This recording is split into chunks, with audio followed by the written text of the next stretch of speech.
overeating or over drinking on weekends.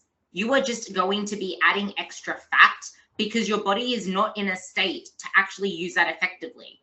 It is going to be storing that mostly as fat. You are anabolic to fat gain because your fat burning processes, your muscle synthesis processes are all diminished because of the higher stress state. Your body's in a higher state of stress. Things aren't working effectively. And like Tom's about to allude to, low energy availability. So energy availability, I think, it's not something that I usually talk about with people who aren't athletes.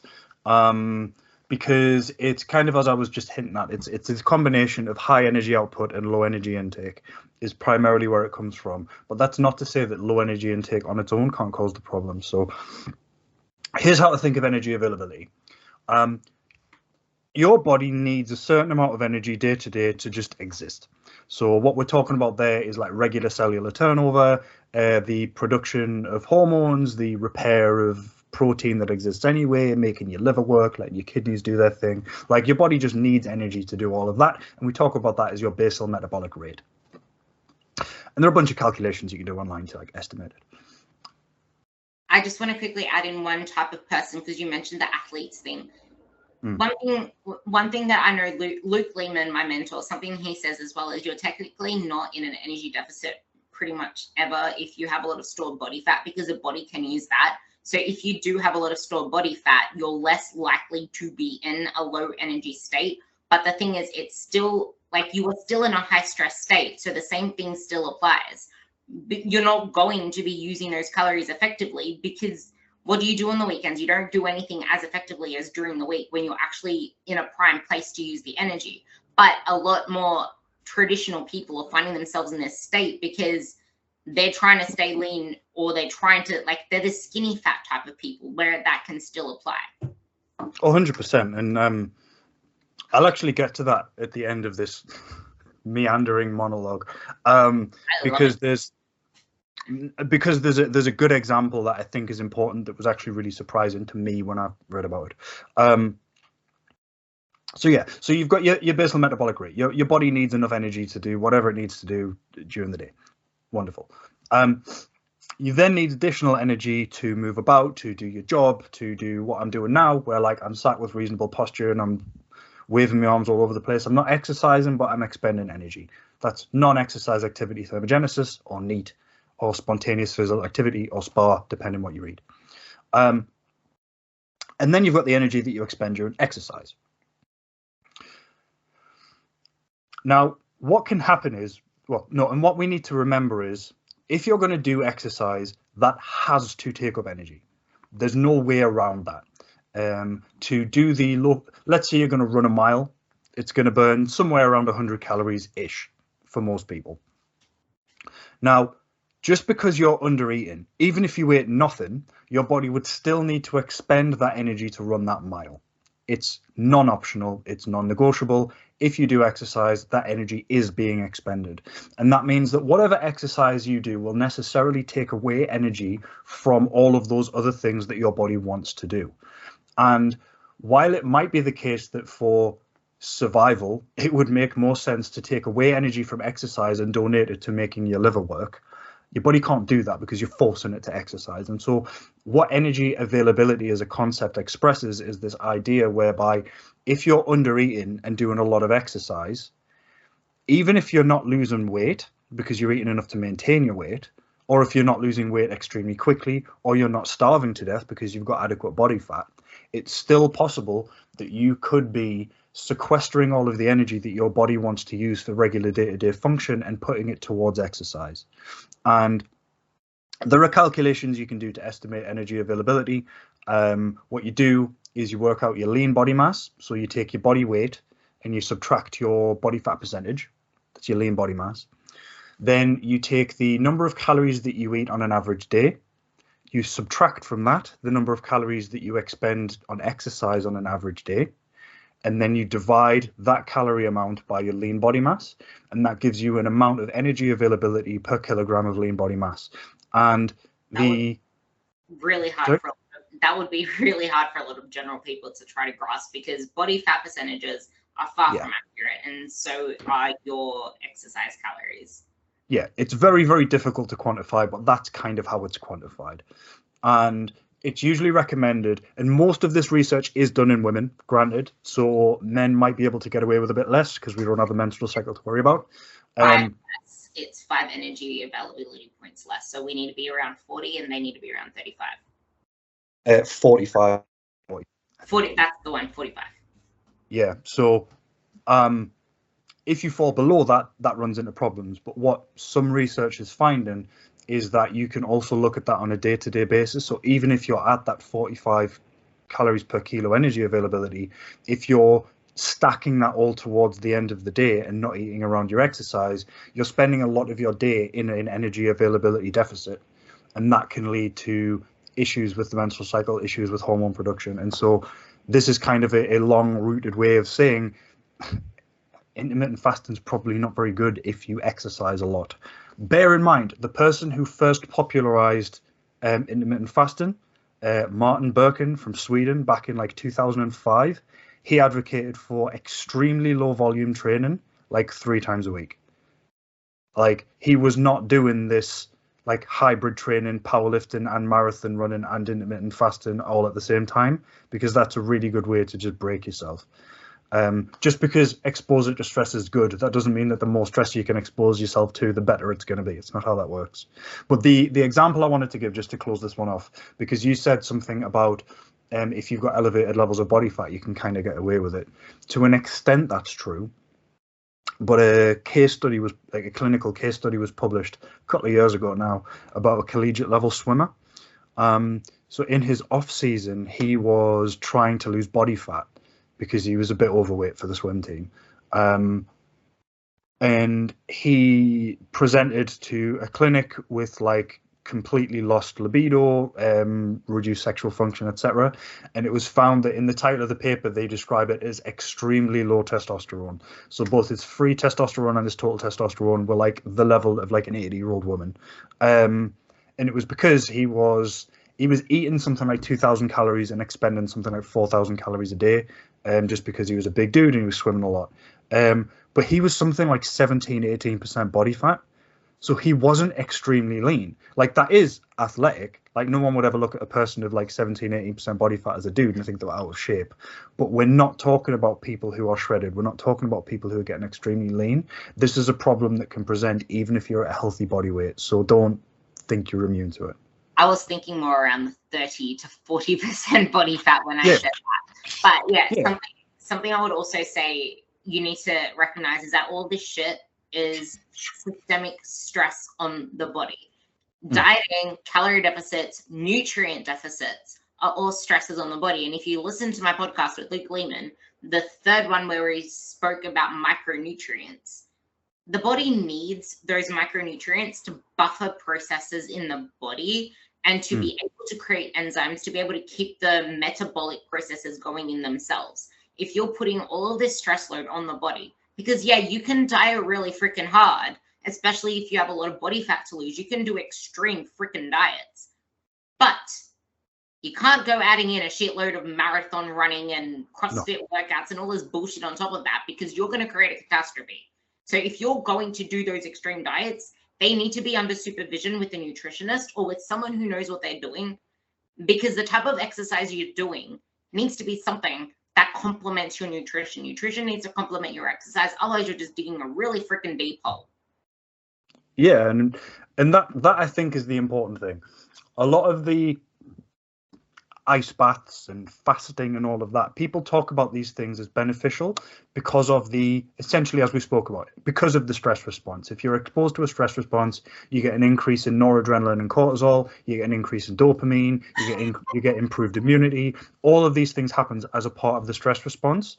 And if you never are exposed to stress, therefore, you would benefit from being exposed to stress. But there is a point at which stress no longer becomes adaptive. The whole point of hormesis is to be exposed to a small amount of something and develop an immunity to it. People used to do this with poison. If you take a tiny amount of arsenic, over time, you can get better at handling arsenic. And so you just friggin' drink a whole bottle of scotch. Yeah, I'll just do that. Poison itself. But if you have too much, it's a bad thing. And that's such a non-point. That's such a boring, obvious thing to say. But it's the thing that people forget about when they're looking at these morning routines that have like 85 different things. But to your point on there, you can diet really hard as long as you're doing it sensibly and without exercise and so on. I always bring up have you heard of Angus Barbieri? No. You might have heard of what he did. So Angus Barbieri was a man in Scotland who went to his doctor in the 60s and went, I'm sick of being fat, so I'm just not going to eat anymore. So he was like he had morbid obesity and he didn't eat under medical supervision for like 380 days, lost like 60% of his body weight, and then went back to eating and gained like 6% back and just was lean now. So that kind of illustrates what the human body can do, and it is possible. And he experienced like no negative from it. He just kind of drank tea and coffee for over a year, and that was it. And then he didn't have morbid obesity anymore. But if he was exercising at the same time, he probably would have experienced a lot of really bad things. So yeah, and the big issue that I have with a lot of I'd refer to it as just like biohacky stuff, which is ice baths, it's specific breath work, it's intermittent fasting, it's delaying your coffee intake, it's doing all of these things. Is that like going back to the D&D thing? It's the assumption that all of these things are stackable. It's the assumption that something is good, so more of that thing is better. And this is a very American way of looking at things, and I don't think it's any coincidence that a lot of the people who talk about these things come from the US. And there are other reasons for that we can get into if you want, depending on how far like into the political, ideological side of things you want to get. I know nothing about the American politics. It's not American politics per se. It's the American mindset towards these kind of things, which it leeches from the way that they do things. But I would just say it's social media bullshit. Because to the point you're gonna say as well, how long is it before your ideal of optimizing your morning is not going to become this 2-hour ordeal that just adds more stress to your friggin' plate?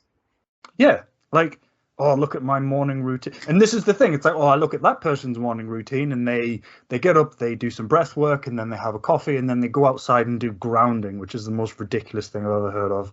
Like, yeah, walking barefoot in grass is nice. You don't have to justify that with some sort of Mother Earth weirdness. And it's like, okay, that person does that. Oh, well, this person, they also have an ice bath and they also go and exercise, so I'll do that as well. And it's like, oh, well, this person also does some journaling, so I'll do that as well. And before you know it, yeah, your morning routine is 2 hours long, and most of it's pointless. Like, if you enjoy walking barefoot while you drink your coffee, you should probably do that in the morning. That sounds like a nice morning. But you don't then have to add in all of this other shit that other people are doing for no reason at all.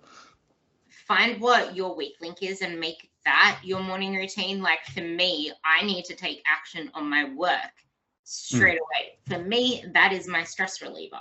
But then, because of the way that I've structured things, I have all of that shit in the first half of the day so that I can start training at 10 a.m. and then do my stress relief then, have the rest of the day to myself and studying and things that other people would probably do to start the day. Like, figure out what works for you. Whereas I have people that need to have 5 minutes to themselves in the morning because the rest of the day, they're chaotic. So figure out what works for you and don't try to make this, like, the best morning routine is not something that's going to take you forever.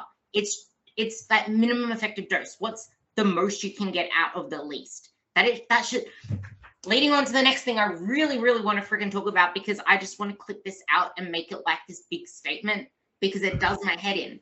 The goal is to always get the most out of the least. And just because you don't give 100% does not mean you don't get anything out of it. But like, people think that the more they do, the better. But if I can just do this extra thing, I'll get extra gains. But it's like, you're living life. It's not meant to be friggin', like, that is why people lose steam. That is why people struggle with motivation, struggle with discipline. It's not discipline that's the issue. It's the fact that your approach is something that's completely freaking stupid, that you can't get the discipline to do the damn thing. or you can't get the willpower. And of course, you're going to keep having friggin' consistency issues if the plan is stupid to start with. Oh, I know what I should be doing, but I'm not doing it. Well, then what you think you should be doing isn't what you think you should be doing. Otherwise, you'd be doing it already. Break shit down, make things more simple, and be okay with starting at the smallest. Oh, but if I don't give 100%, what's the point? Let's apply it to that. And then let's apply it to working out, because people, like, you can have shit training days. You'll have shit training weeks. Sometimes you might not be able to give it your best. Sometimes you might have an injury, or you might be feeling sick and you have to go at 50% capacity. Oh, but should I be eating all of these calories if I'm not training as hard? Am I still going to get any muscle growth from this? Let's clear up the 100%. You don't get anything out of that working out, but then also factor that into lifestyle. For once, it wasn't my dog. For once, it wasn't mine. Whenever the garage door goes up, that one goes off. Yeah. But so what you've just talked about there, I think is really important. When you were saying people want to give 100% or they feel like it's pointless, I don't believe you. Not you. I don't believe the person that says that. Like, if you come to me and you say, oh, I don't think there's any point in only training twice a week, because if I train 4 times a week, that's better, and twice a week's pointless. I don't believe you think that. I think you know that if you train twice a week, you'd be better off. What you're doing is you're creating a barrier so that you don't have to. So when I was at college, when I was like 18, we did a lesson on sports psychology with my tutor, Phil. Big shout out to Phil Miller. This stuck with me for like 15 years. He took us into the sports hall, and there was a basketball hoop, and there was like 3 hula hoops on the floor at different distances away. And it was like, if you shoot from that hoop, you get 5 points. That hoop, you get 2 points. That hoop, which is right next to the hoop itself, you get 1 point. And you have 3 balls, and whoever gets the highest score wins or whatever. So we all did that. And the principle is the first hula hoop closest to the hoop, it was an easy shot. Anybody with reasonable eye-hand coordination can score at least 2 baskets out of 3 from right next to the hoop. The second hoop was like doable, and you get more points for it. And the third hoop was bastard miles away. You were never going to hit that. Unless you do basketball all the time, you ain't never scoring from there. And afterwards, what he explained was that there are 2 kind of ways that people conceptually can look at motivation. You can look at a desire to succeed, and you can look at a desire to avoid failure. And what you would think is that the people with a desire to succeed would shoot from the middle hoop, because that gives you like the moderate chance of scoring for a good amount of points. And the people who are terrified of failure would shoot from the closest hoop so that they never miss. But that's not really true. People who are terrified of failure will also shoot from the furthest away hoop, because they don't have the expectation of success. You can only fail at something if you thought you might succeed in the first place. If you never think you're going to succeed, if success isn't an option that's on the table, then failure isn't on the table either. And what I see when I look at people who tell me that without 100% effort, it's not worth it, is a person who knows they will never be able to give 100% effort, so they don't ever have to try. It's a way of saying I don't want to try without having to admit to yourself that you don't want to try. And so yeah, I just fundamentally do not believe people when they tell me that they think they need to give 100% or it's just not worth it. I think at that point, we need to talk a little bit more about why you don't want to give yourself the opportunity to fail and what's holding you back from that. Because if we can solve that, then all of a sudden you realize, oh, actually training twice a week is probably a good idea. You know what I mean? It's almost that same mentality where if I don't do a full session, what's the freaking point? But it's just like I don't know if I actually think about this one, because I think it's something that will resonate with a lot of people. When I went into powerlifting, it was the idea of I want to stop focusing on being my leanest self. At least this way I can focus on getting stronger. But then it got to a point where everything was about numbers. And I spoke about this before, where I would message my coach and say, why am I so weak? I'm so pathetic. What's wrong with me? Why can't I get this lift up? Oh my God, I'm shit. I failed the lift that I was programmed. Like, it became all about chasing numbers to the point where I wasn't getting the same fulfillment out of it.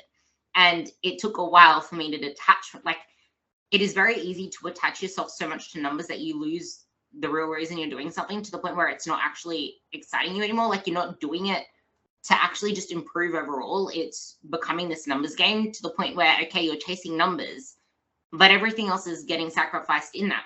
It's not just about the numbers themselves, but how you lift them. And just like losing weight, things aren't done linearly.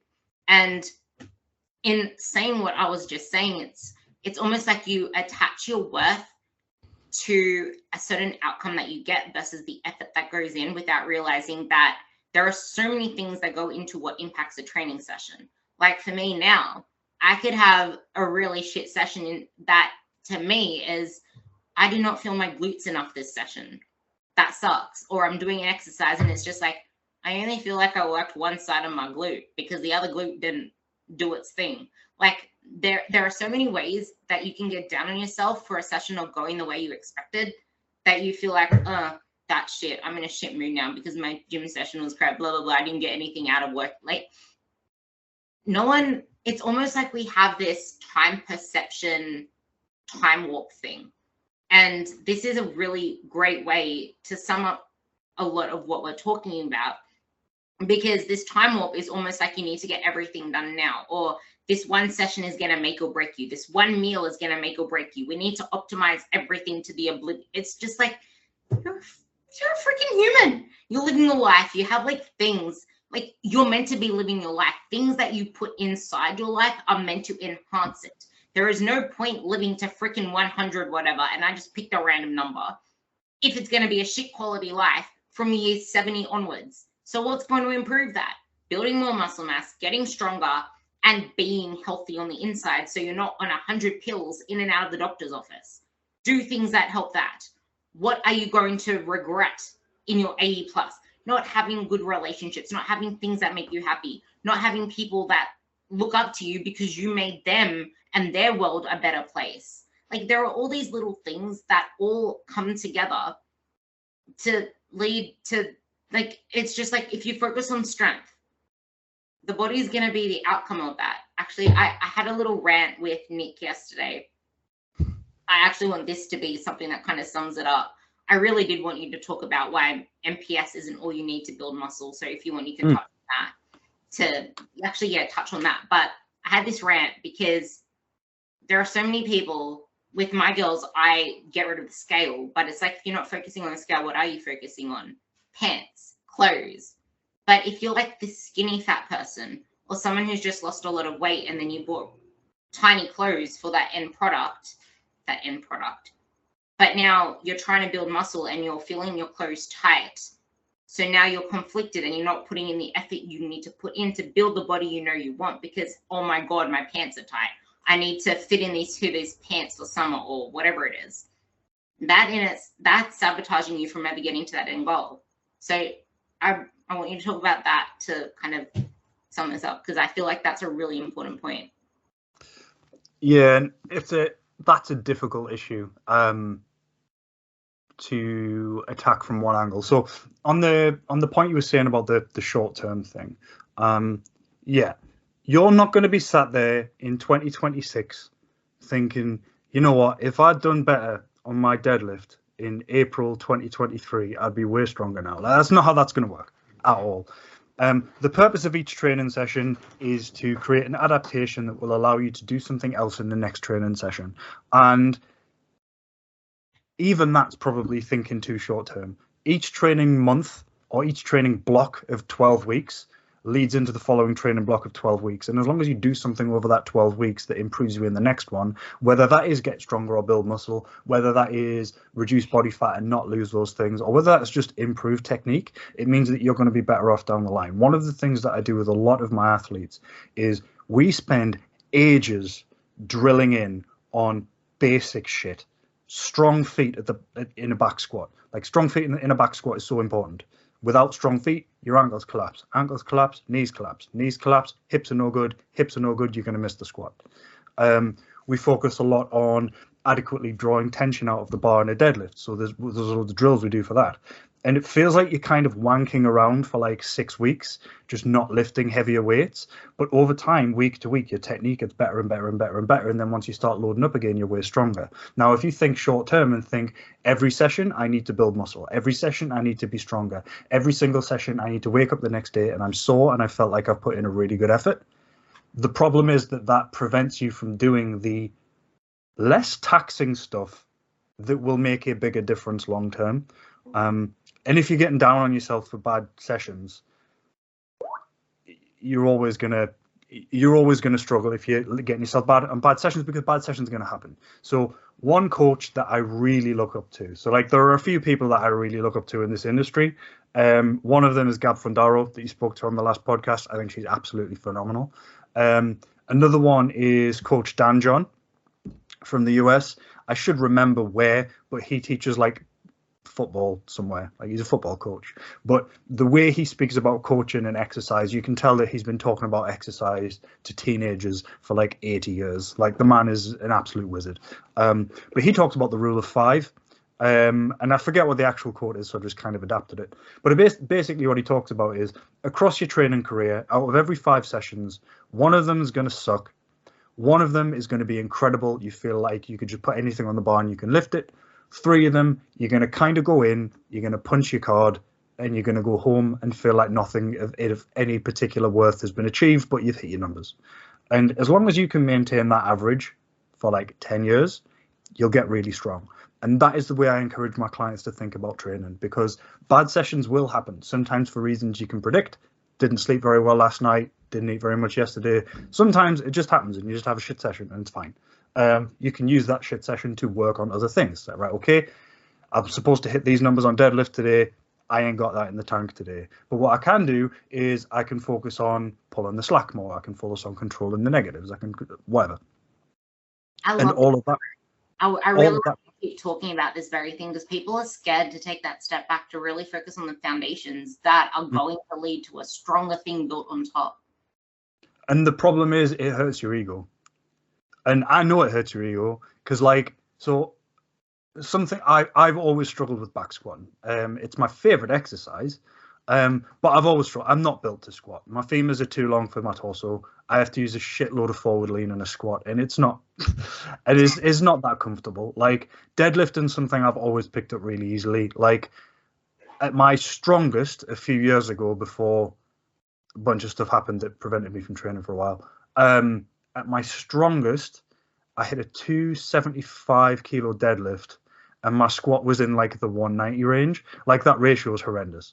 And the reason was just because I needed to improve hip strength, ankle strength, timing, and bracing.